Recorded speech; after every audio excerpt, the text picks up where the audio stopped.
இப்போ இந்த क्वेश्चन பாருங்க.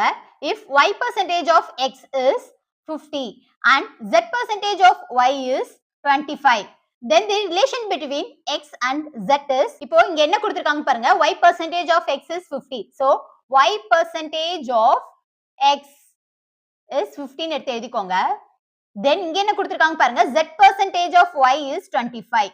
இந்த z percentage of y என்னன்னு y percentage of z கூட எழுதிக்கலாம். ஏன்னா percentage can be reversible. So reverse பண்ணி எழுதிக்கோங்க. y percentage of z.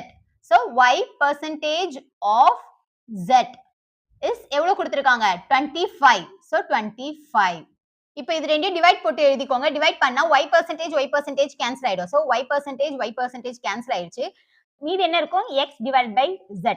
So x divided by z is இருக்கா? So isனா என்ன? Equal to.